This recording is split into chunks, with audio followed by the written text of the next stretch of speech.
en el libro de los Hechos capítulo 15, versículo 22 en adelante. Dice así: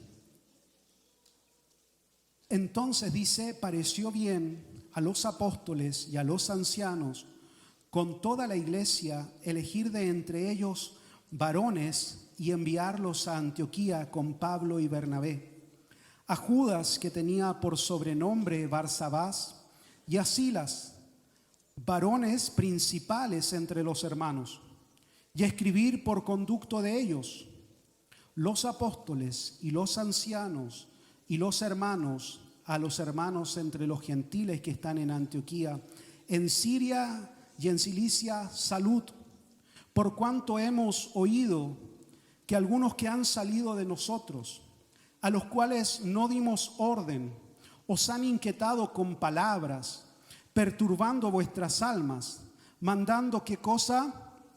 Circuncidaros y guardar la ley. Nos ha parecido bien, habiendo llegado a un acuerdo, elegir varones y enviarlos con nuestros amados Bernabé y Pablo, hombres que han expuesto su vida por el nombre de nuestro Señor Jesucristo. Así que enviamos a Judas y a Silas, los cuales también de palabra os harán saber lo mismo, porque ha parecido bien ¿a quién?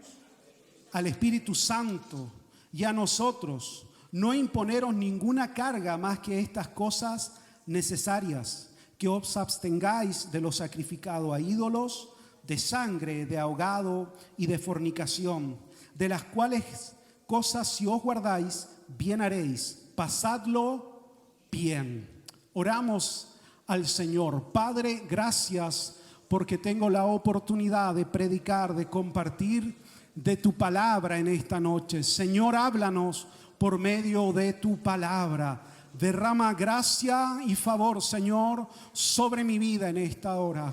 Autoridad de nuevo, Señor, para poder compartir lo que tú has hablado primeramente conmigo, has hablado a mi corazón, Señor, por medio de tu palabra. Poder entregar con total libertad y autoridad, Señor, el consejo de tu palabra. Para cada uno de los que estamos hoy acá, esta palabra sea guía, alimento, Señor, a nuestro espíritu, a nuestro corazón. Háblanos, Espíritu Santo, por medio de la verdad de tu palabra. En tu nombre, Jesús. Amén y amén. Puse como título a este mensaje: conflictos en la iglesia.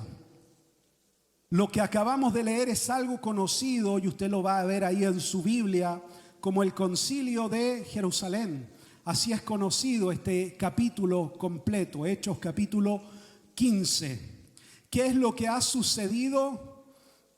Ciertos hermanos, dice la Escritura en los versículos anteriores, que venían de Judea, fueron hasta la iglesia de Antioquía. Hemos estado estudiando que la iglesia de Antioquía es una iglesia multicultural, donde están gentiles y judíos reunidos, griegos y sirios de todas las naciones se han juntado en esta iglesia y han comenzado a vivir un verdadero avivamiento, un verdadero mover espiritual de Dios. Y dentro de toda esta realidad hay mucho crecimiento. Entonces ciertos varones venidos desde Judea, judíos, llegaron hasta esta iglesia y al ver toda esta realidad quieren imponer que para alcanzar o perfeccionar la salvación, por así decirlo, no era exclusivo solo la fe en Jesús, sino que querían añadir a esto que se circuncidaran y guardaran toda la ley de Moisés, todos los ritos, todo lo ceremonial propio del pueblo judío. Amén. ¿Me sigue hasta ahí en la idea? ¿Sí? Eso es el conflicto que se está generando en la iglesia. En toda iglesia, aunque haya un mover espiritual, aunque haya un avivamiento, no significa que va a estar exenta de conflictos. Amén. ¿Por qué? Porque somos hombres y los hombres fallamos, nos equivocamos, nos dejamos dominar por pasiones, por puntos de vista y podemos llegar en algún momento incluso a separarnos, a dividirnos. Que una iglesia sea llena del Espíritu Santo, que en medio de ella haya un mover y una visitación de Dios, no la va a eximir de enfrentar conflictos. Amén. Y quiero partir ilustrando algo. Hace muchos años atrás fui al funeral de un amigo que falleció su papá. Es un amigo mío desde el colegio, así que desde hace hartos años atrás, porque ya hace como 23 años que salí del colegio. Sí. Y este amigo me acompañó en esos años a estudiar a Argentina, a la IBRP. Cuando yo estudié, me fui con 17 años y él se fue conmigo. Era compañero de curso, hice toda la enseñanza media con él. Él era hijo de pastor. Y cuando yo comencé a tener toda una vivencia con el Espíritu Santo, yo comencé a hablar con él. Él conmigo, nos fuimos nutriendo y en algún momento dijimos nos vamos juntos a estudiar al IBRP y así fue. Pasaron los años, él es pastor ahora en La Viña, en la iglesia de La Viña Las Condes, y el papá era un pastor pero de una pequeña iglesia en una población ahí en Conchalí, en el Cortijo, una iglesia bien pentecostal. Ahí por años su papá fue pastor. Y cuando fallece yo fui al funeral y dentro de lo que mi amigo expuso, dijo una frase que nunca se me olvidó. Dijo que el papá le enseñó una verdad y le dijo: hijo, la iglesia es tan sencilla como un hombre que se para a predicar debajo de un árbol, la gente oye, se convierte, acepta a Cristo y ahí comienza la iglesia, cuando hay vidas transformadas en torno a la persona de Cristo. No la complejices. Y nunca se me olvidó, se me quedó grabado inmediatamente. ¿Por qué? Porque a veces hacemos la iglesia tan profunda que la fe de quienes están iniciando se muere o se ahoga. Imponemos tantas cargas, tantas reglas, tantas formas y estereotipos que aquellos que llegan por primera vez a la iglesia y aceptan a Cristo encuentran todo tan difícil, ¿sí?, de lograr insertarse, que su fe termina ahogada. Amén. ¿Está aquí conmigo? Tenemos que hacer de la iglesia algo vivo, algo donde la gente llegue y se pueda integrar rápidamente. Y no imponer cargas, sobrecargas, hasta tal punto de ahogar la fe de las personas. Queremos que se vistan de un modo, que hablen de un modo, que se comporten de tal modo, porque entonces si hablan, piensan y se comportan de aquel modo, entonces los etiquetamos como creyentes. Cuando lo que al Señor verdaderamente siempre le ha importado es el corazón rendido a Él. No impongamos algo sobre las personas que no puedan soportar y terminen perdiendo su fe. La obra de transformación la hace el Espíritu Santo, no usted, no yo. Es Él el que transforma, es Él el que convence, es Él el que redarguye, es Él el que dice lo que estás haciendo es incorrecto y la persona siente una convicción profunda y cambia. Porque hay algo en su interior que empieza a ser transformado, entonces es transformada su conducta. Por años a veces hemos querido transformar la conducta de las personas imponiendo algo sin dejar que el Espíritu Santo haga su obra. ¿Está aquí conmigo? Cuidemos a los pequeños en la fe. Cuidemos a los pequeños, a los que están naciendo en la fe. Que puedan ir creciendo, desarrollando su fe, integrándose plenamente a la iglesia. Porque cuando hay un mover de Dios llega mucha gente es convertida, es alcanzada. Porque otros comienzan a testificar de lo que el Señor está haciendo. El día domingo tuvimos un testimonio, usted se recuerda. Si estuvo aquí, se va a recordar del testimonio. Ahora tenemos otros testimonios y esto va creciendo y más gente comienza a hablar de lo que está sucediendo. Entonces empieza a llegar la gente, como dice nuestro pastor, por curiosidad, y entrando por curiosidad ya cometió el primer error, entró. Porque el resto lo hace el Espíritu Santo. Pero nosotros tenemos que ser una iglesia amplia. Recibir, el Señor transforma. Amén. ¿Por qué? Porque esto es lo que sucedió. Era una iglesia en un avivamiento. La iglesia de Antioquía era la primera iglesia de toda raza. Estaban todos mezclados. Y ahí había un avivamiento. ¿Y qué sucedió? Alguien vino y quería apagar ese fuego. Si algo tenemos que cuidar es lo que el Señor nos pueda regalar, nos pueda entregar. Que nada apague el fuego del Espíritu Santo. Que nada apague lo que el Señor nos está regalando, nos está dando. Porque a veces por mandatos de hombres ahogamos la fe. Somos libres en Cristo nuestro Señor. Amén. Cuidemos lo que estamos viviendo. Porque a veces también nos fijamos en lo estético. Y decimos, no, esto es un desorden, la gente se cae acá, otro habla en lengua allá, y ese se está manifestando, el otro. Y nos preocupamos de lo estético. Y por lo estético apagamos el fuego del Espíritu Santo. En todo mover, en todo avivamiento, en toda visitación del Señor, sucederán excesos. Aunque no querramos, sucederá. Pero no por eso vamos a apagar y a ahogar lo que el Señor nos está regalando. Debemos de cuidarlo.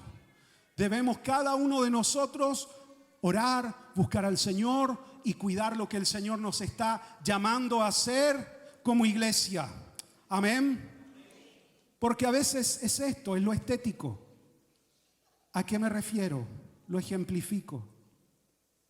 Hay un orden en el culto. Usted lo sabe. Nosotros tenemos un orden. Siempre hay una palabra, siempre hay una predicación, hay ministración del Señor. A veces hacemos llamado, no siempre sucede así. Hay un orden en la iglesia.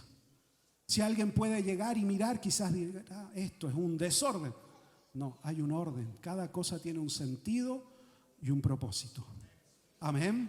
Porque a veces nos quedamos en eso, en lo estético. Yo puedo formar acá, ¿sí?, a varias personas, del más alto al más bajito. Y usted va a venir y va a mirar y dice, eso está ordenado.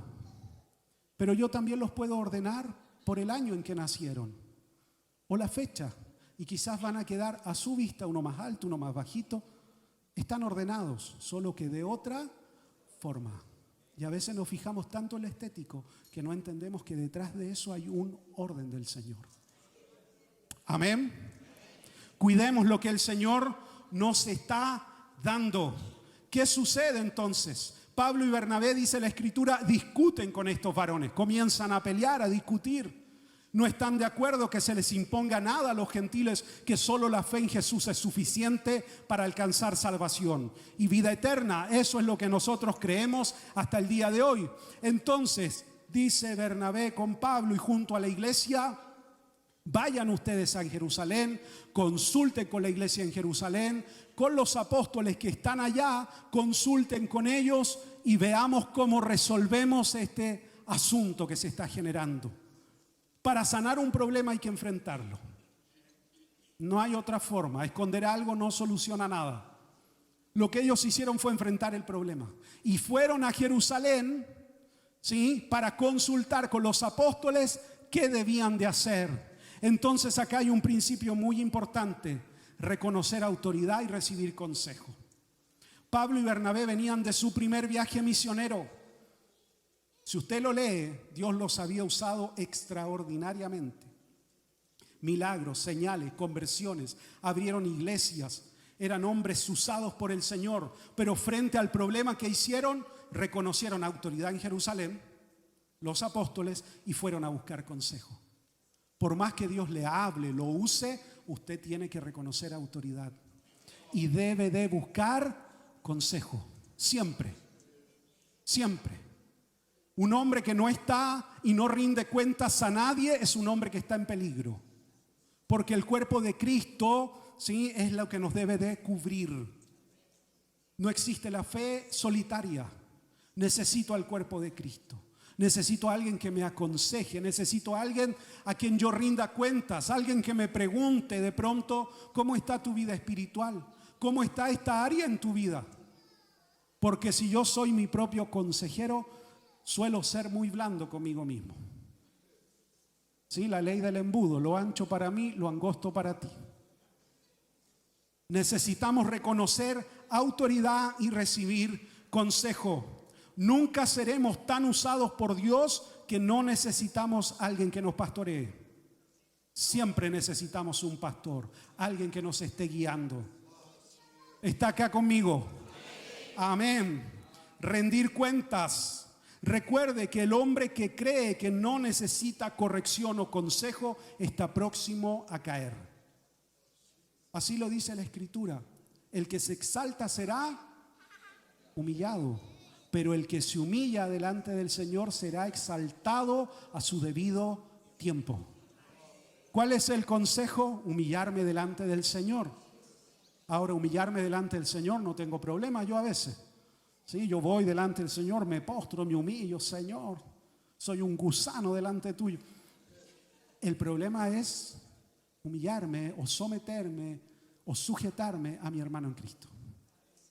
Ahí la cosa cambia. Ahí ya no es tan fácil, no es tan sencillo. Ahí me cuesta. La Escritura nos llama a someternos mutuamente unos a otros. Efesios, someteos mutuamente unos a otros. Somos llamados a eso. Por eso somos un cuerpo. ¿Sí? No existe, como diría nuestro pastor, los llaneros solitarios. Si usted quiere ser exaltado por el Señor, humíllese delante del Señor. Sirva a la iglesia de Cristo. Esa es la forma de crecer en nuestra fe con el Señor. Se juntan los apóstoles, los ancianos, debaten este asunto, qué debían hacer los gentiles, y deciden y llegan a la conclusión de que no debían de guardar la ley ni circuncidarse, solo debían de abstenerse de toda inmoralidad sexual, de comer todo lo sacrificado a los ídolos, animales sacrificados a los ídolos, de ahogado y de sangre. Eso es lo que resuelve el concilio. Aquí puse aclaración. La ley moral está vigente, ¿sí? No crea que la ley moral, no, la ley moral sigue vigente. Cuando hablamos de la ley mosaica, hablamos de todo lo que es el sacerdocio, las festividades, guardar los días, los ritos propios. La ley moral sigue vigente y se demanda para cada uno de nosotros. Recuerde que el Señor resumió toda la ley en 2 principios: amar al Señor nuestro Dios y amar a nuestro prójimo como a nosotros mismos. Ahí resumió toda la ley. Eso está vigente. ¿Qué sucedía? Y ahí vamos a profundizar. Es que la gente iba en ese tiempo y compraba en una carnicería, si lo podemos decir así, algún chanchito, vamos a usar la figura del chanchito, ¿sí? Que había sido dedicado en esa mañana a la diosa Diana de los Efesios. Y uno iba a la carnicería y pedía el chanchito que había sido dedicado a la diosa Diana. Y después el gentil que se había convertido hacía su asadito como lo hacemos nosotros, y llegaba el judío que ya estaba abriendo su corazón para compartir con aquel que era gentil, y veía ese chanchito ahí en la parrilla, ¿sí? Y veía que era sacrificado a la diosa Diana, y ahí para él era algo abominable, muy difícil de soportar. Entonces, ¿qué deciden los apóstoles? Deciden que por amor a sus hermanos se abstengan de estas cosas y de toda inmoralidad sexual. ¿Por qué? Porque siempre la ley mayor es el amor a mi prójimo. Cuando usted no sepa qué hacer con alguien, ámelo. Cuando no sepa cómo resolver un conflicto, ame. ¿Cuál es el límite a mi libertad en Cristo? No dañar la fe de mi hermano. Muy sencillo. Si lo que estoy haciendo daña la fe de mi hermano, no lo debo de hacer. En cuanto a mis acciones cotidianas, no en cuanto a la moralidad. Aclarar eso porque después me van a decir, no. En cuanto a mis acciones cotidianas. ¿Por qué? Porque esta tensión entre judíos y gentiles va a recorrer toda la historia de la iglesia primitiva. Siempre va a existir esta tensión entre los que los judíos hacían y pedían y lo que los gentiles querían hacer y su libertad. Esto va a recorrer. ¿Por qué? Porque hay un temor que se apodera de los judíos. ¿Cuál es el temor? Los gentiles se están convirtiendo. Son muchos, se convierten. Y en algún momento van a ser más que nosotros. Y tenían razón. Somos más. hemos entrado. Los que no éramos pueblo, como dijo el apóstol Pablo, ahora somos llamados pueblos de Dios. Los que no estábamos injertados por medio de Cristo, fuimos injertados en el olivo. Los que no conocíamos a Dios, se nos ha revelado el Señor a través de Cristo. Por lo tanto, esa era su preocupación, ¿cómo lo hacemos? Y ahí viene este debatir, este conversar. Y llegan a esta solución. Les vamos a pedir solo esto, absténganse de esto. Porque entonces van a demostrar que aman a su prójimo, que es judío. Y el judío, a su vez, va a demostrar su amor no imponiendo nada más que la fe en Cristo, suficiente para alcanzar salvación. Se llega a esa resolución. Recuerde, la ley mayor es el amor. Nunca se olvide de aquello.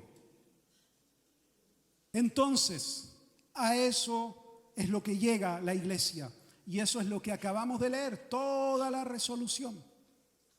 Pero hay una cláusula que ellos ponen. Y acá quiero enfatizar.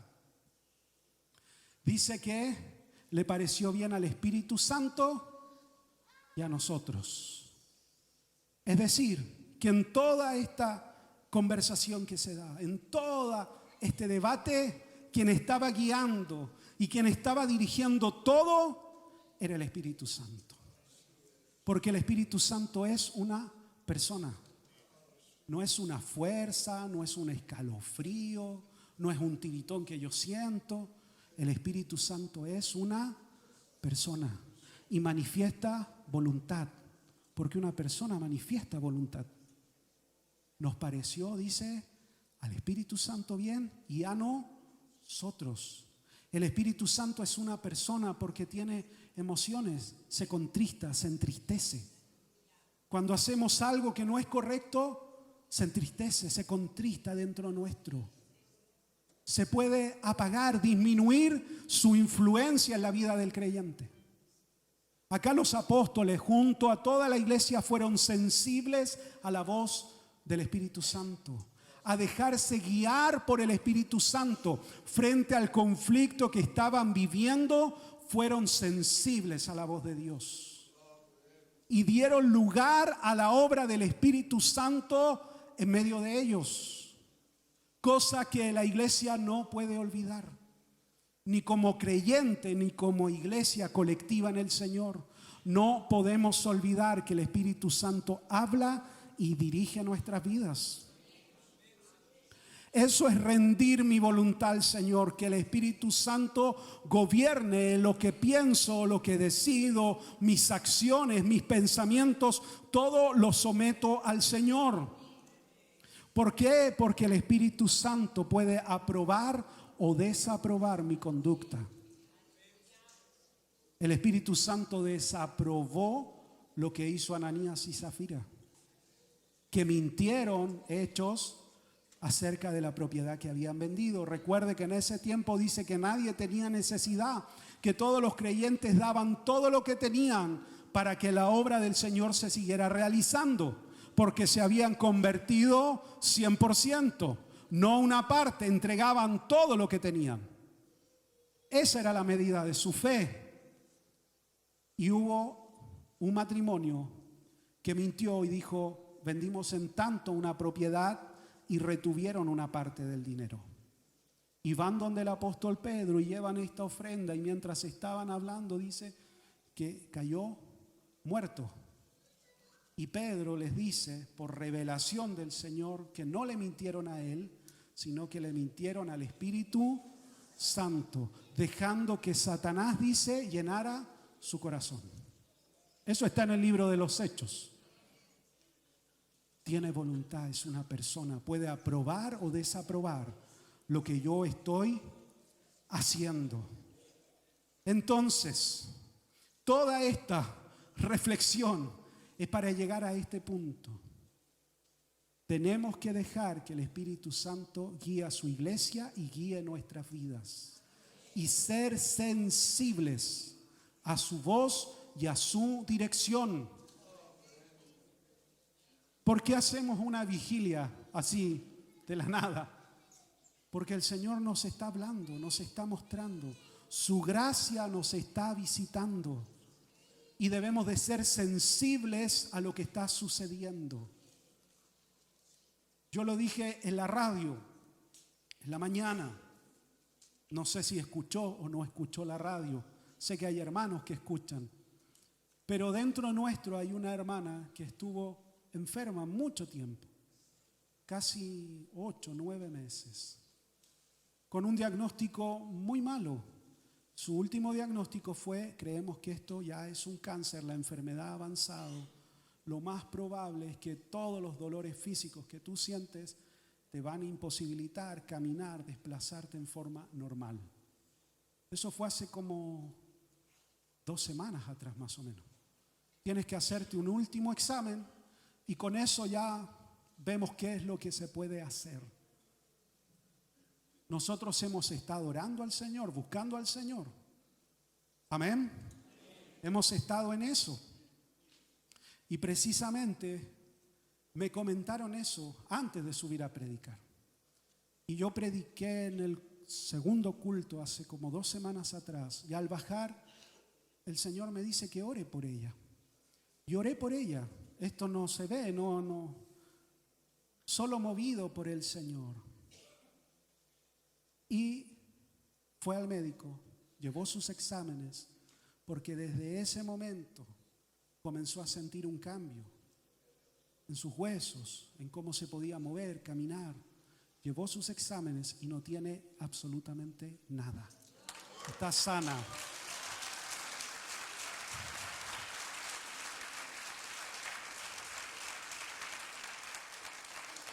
Hablamos de conversiones sobrenaturales y los hemos estado viviendo, experimentando. Esta semana también estuve en radio testificando a Andrés. Dios nos está visitando, su gracia se está derramando.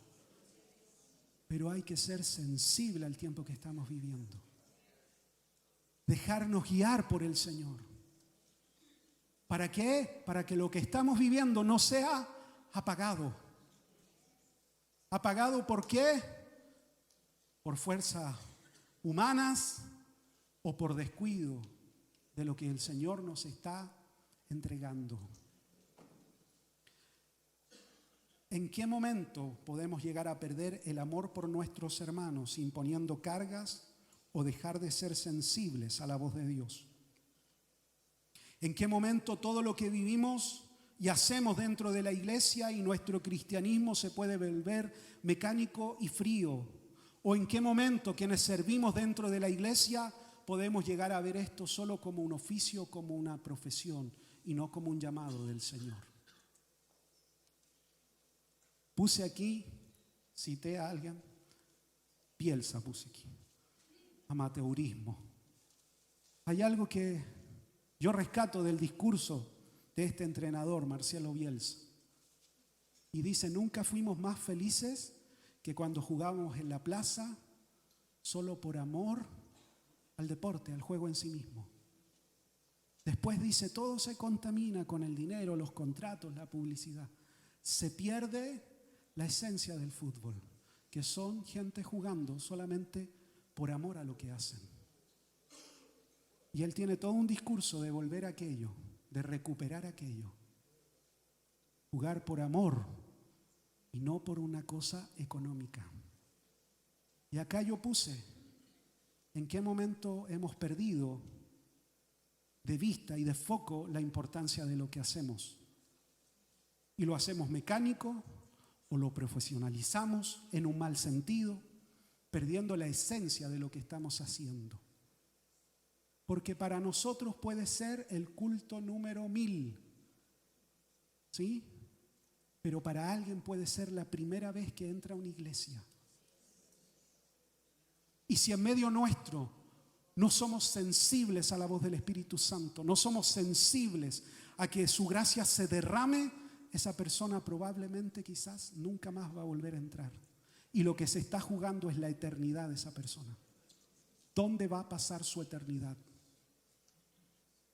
¿En Cristo o fuera de Él? Para nosotros hay cosas que ya son parte nuestra, que las hacemos siempre, todas las veces. Usted se puede saber de memoria la estructura del culto. Yo lo dije la otra vez, todos los chistes del pastor. Tengo un palo blanco. Se lo puede saber todo. Pero no perdamos la sensibilidad a lo que el Señor está haciendo, a lo que Dios está derramando, a lo que su gracia nos está regalando. No dejemos de ver el foco correcto de por qué hacemos todo lo que hacemos, por qué hacemos iglesia, para que mucha gente se encuentre con Cristo. No complejicemos tanto todo que sea tan difícil entrar a la iglesia. Y que alguien que llega con una necesidad tan grande se va vacío, igual como llegó, porque no encontró a nadie que le diera un abrazo,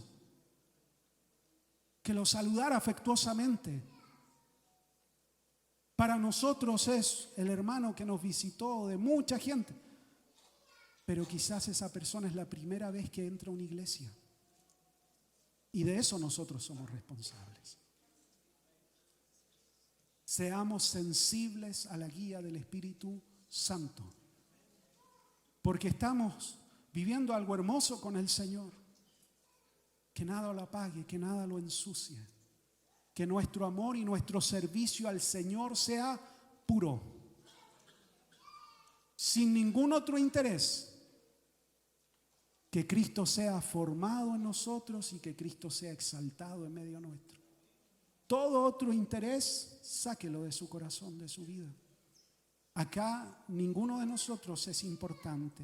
Acá Cristo en medio nuestro es lo importante.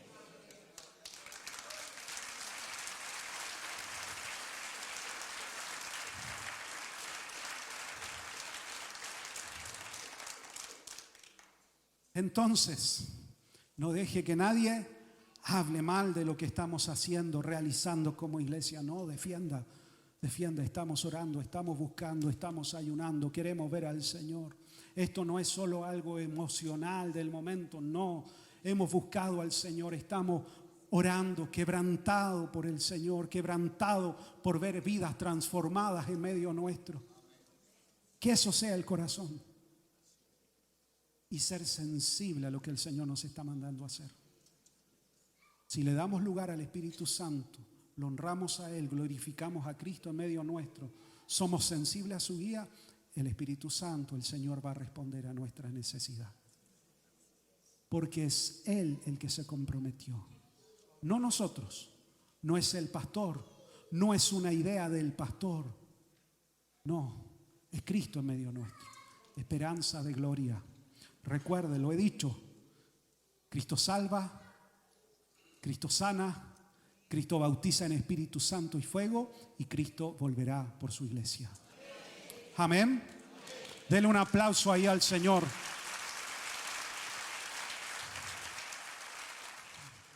Amén. ¿Puede ahí ponerse de pie? ¿Puede levantar ahí sus manos conmigo delante del Señor? Oh, amado Espíritu Santo, he hablado lo que tú has puesto en mi corazón a través de la verdad de tu palabra, Señor. Lo que tú me has inquietado, Jesús. Y si hay algo que no queremos perder como iglesia, como congregación, ni como creyentes, Señor, es nuestra sensibilidad a tu voz. Que podamos decir, Señor, al igual como lo dijeron los apóstoles junto a la iglesia de Jerusalén, nos ha parecido bien a nosotros y al Espíritu Santo todo lo que estamos haciendo, todo lo que estamos realizando. Hemos contado con la aprobación del Señor. El Espíritu Santo está obrando en medio nuestro. Su gracia se está derramando a favor de nuestras vidas. Señor, que podamos tener siempre esa sensibilidad al tiempo en que estamos viviendo, a la gracia que tú estás derramando en medio nuestro. Despierta nuestra fe, Señor. Despierta nuestro corazón a un nuevo tiempo contigo, a un nuevo tiempo como iglesia, a un nuevo tiempo como creyentes, como familia en el Señor. Señor, háblame, abre mi corazón a todo lo que está sucediendo, a lo que se está vivenciando. que yo también lo pueda vivir, experimentar en mi casa, con mis hijos, con mi familia. Señor, que yo lo pueda experimentar en todo lugar donde yo voy. Señor, dame gracia, favor, para hablar ahí con mis compañeros de trabajo, en la universidad, con mi familia, Señor. Que este tiempo de gracia, de favor que tú estás derramando sobre nosotros se multiplique, crezca, Señor. Que esto alcance a muchos otros, que tu gracia se derrame sobre muchos otros. Pero nosotros vamos a ser, Señor, aquellos que hablen, aquellos que lleven lo que estamos viviendo, lo que está aconteciendo. Somos nosotros los que debemos de hablar, de testificar, de ser sensibles cuando tú nos guíes, de obedecer a lo que tú nos estás impulsando a hacer, Señor. Cuando estemos ahí, tú nos digas, háblale a tal persona, ora por tal persona. Yo estoy contigo, mi gracia te va a acompañar. No son tus palabras, no son tus promesas, son las promesas que yo he dado para mi iglesia. Señor, impúlsanos aquello, muévenos aquello, que nuestro corazón sea movido a misericordia, Señor. Que tu gracia nos mueva siempre, Espíritu Santo. Y que nunca, nunca, nunca perdamos, Señor, esta sensibilidad a lo que tú haces. Que no nos acostumbremos tanto que pensemos que ya no estás, que ya no es posible, que algo sobrenatural sucede en mi vida, no es posible, que una visitación sobre mí ya no es posible porque llevo años y ya no ha sucedido. No, siempre sensibles, siempre dispuestos, con un corazón, Señor, dispuesto para que tu gracia se derrame sobre nosotros. No nos mueve otra cosa, Señor. No nos mueve otra verdad, sino tú en medio nuestro, Señor. Tu gracia sobre nosotros, tu gracia derramada a favor de nuestra vida, Señor. Sigue dando gracia, a favor sobre nosotros. Sigue derramándote, Espíritu Santo, en cada culto, Señor, en cada una de nuestras realidades ministeriales, Señor. Ahí en el Parque Almagro, Espíritu Santo, en cada clase de discipulado, en cada clase del Instituto Bíblico, Señor. En todo lo que realizamos, tu gracia se derrame sobre nosotros, Señor. Tu favor, tu presencia sobre nuestra vida, Señor. Sigue dando gracia, Espíritu Santo. Sigue derramándote en medio nuestro. Nosotros te daremos siempre el lugar que te corresponde. No tocaremos tu gloria, Señor. Todo lo que a ti te corresponde, Señor, siempre será tuyo. Toda honra, toda gloria, toda alabanza, toda adoración solo es a ti, Señor. No a nosotros, a ninguno de nosotros. Porque ninguno de nosotros tiene el poder para sanar o para transformar una vida. Solo tú, Espíritu Santo, tienes aquello. No está en nosotros, eres tú. Eres tú en medio nuestro. Sigue dando gracia. Síguete derramando, Señor, sobre mi vida. Que cuando venga a este lugar salga lleno, lleno, lleno, lleno, lleno. Lleno de tu presencia, Señor. Lleno de tu gracia. Lleno de tu favor, Señor. Lleno, lleno, lleno, Jesús. Lleno de tu gracia. Lleno de tu favor, Espíritu Santo.